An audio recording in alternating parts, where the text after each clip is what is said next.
नमस्कार, मैं हूं कोमल सिंह और आप देख रहे हैं इंडिया विराट न्यूज।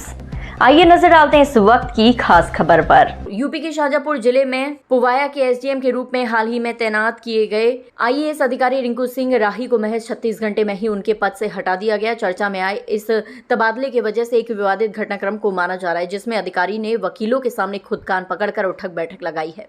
आईएएस राही ने 28 जुलाई की रात करीब 11 बजे पुवाया एसडीएम के रूप में कार्यभार संभाला था। अगले दिन यानी 29 जुलाई को ड्यूटी पर पहुंचे। ड्यूटी के दौरान उन्होंने तहसील परिसर का निरीक्षण किया। इसी दौरान उन्होंने एक वकील के मुंशी को दीवार के पास लघु शंका करते हुए देख लिया। इस पर नाराजगी जताते हुए उन्होंने मुंशी से उठक बैठक लगवाई और उसे अनुशासन का पाठ पढ़ाया। बाद में जब रिंकू सिंह धरने पर बैठे वकीलों से मिलने पहुंचे तो उन्हें जानकारी मिली कि तहसील परिसर के शौचालय बेहद गंदे हैं, जिस कारण वकील और उनका स्टाफ खुले में लघु शंका करने को मजबूर है। इस पर उन्होंने अपनी जिम्मेदारी स्वीकारते हुए वकीलों के बीच में ही स्वयं कान पकड़कर 5 बार उठक बैठक लगाई और कहा कि वह सफाई व्यवस्था में सुधार कराएंगे। यह घटनाक्रम सोशल मीडिया पर तेजी से वायरल हो गया, जिसके बाद मामले ने तूल पकड़ लिया। सरकार ने तत्काल प्रभाव से आईएएस राही को पद से हटा दिया और उन्हें लखनऊ स्थित राजस्व परिषद में संबद्ध कर दिया गया।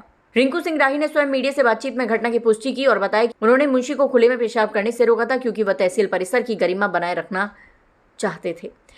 तो ऐसे में कुछ लोग दिखाई दिए जो टॉयलेट के पास में टॉयलेट बनी हुई थी, शौचालय बने हुए हैं मुख्य पुरुषों वाले, उसमें टॉयलेट न करके वो बराबर में टॉयलेट कर रहे थे। तो उनसे पूछा तो उनका सीधा से कहना था हम टॉयलेट में नहीं जाएंगे। तो उन्हें आगाह करने के लिए मैंने उनसे उठ बैठक लगाई, जिससे कि वो आगे के लिए आगाह रहें। तो मैंने कहा कि आप उठ बैठक लगाइए जिससे आपको कमी एहसास रहे। ऐसे ही जो एक कुछ बच्चे जो हैं, स्पेशली जो प्राइमरी स्कूल के, जूनियर स्कूल के बच्चे घूम रहे थे माँ बाप के साथ में। तो माँ बाप से पूछा गया कि भाई आप क्यों आ रहे हो, तो उनका यह था कि हम जा रहे हैं तो बच्चे को लेके जाएं। तो लगा कि कहीं न कहीं माँ बाप की वजह से बच्चों का नुकसान हो रहा है, और चूंकि माँ बाप को पता नहीं है शिक्षा का कितना महत्व है, तो उनको आगाह कराने के लिए उनसे जो है उठ बैठक लगवाई गई। इसी चीज़ कराने के बाद जब मैं अधिवक्तागण यहाँ पर अभी हड़ताल कर रहे थे, उनके पास गया था मैं, तो उनसे पूछा कि भाई आपकी क्या समस्या, तो उन्होंने उससे बात करने से मना कर दिया था। मैंने कहा एडीएम साहब आएंगे उससे बात करेंगे। फिर उन्होंने आरोप लगाना शुरू कर दिया और बात को बढ़ाना शुरू कर दिया कि आपने उठ बैठक कैसे लगवा दी। तो उनको बताया मैंने ये कारण थे। इसके बाद में तो उन्होंने क्वेश्चन उठाया कि आपके तहसील परिसर इतनी गंदगी है, कि आपके यहाँ आवारा जानवर घूमते हैं, टॉयलेट इतने गंदे हैं, और कई सारी समस्या बताई जिसमें कोई शक नहीं है, उनकी बात सही थी। बोले क्या आप उठ बैठक लगा सकते हो? मैं कहा हाँ, जो गलती तो गलती है। उन्होंने समझाया कि भाई मेरी जो सरकारी कर्मचारी के लिए उठ बैठक से बड़ी समस्या दंडित होना होता है, और ये गलती है तो मेरी गलती है। तो उन्होंने उठ बैठक लगाई है, मैं लगा दी। गलती चूंकि मैं गलत था, इसमें कोई शक नहीं है।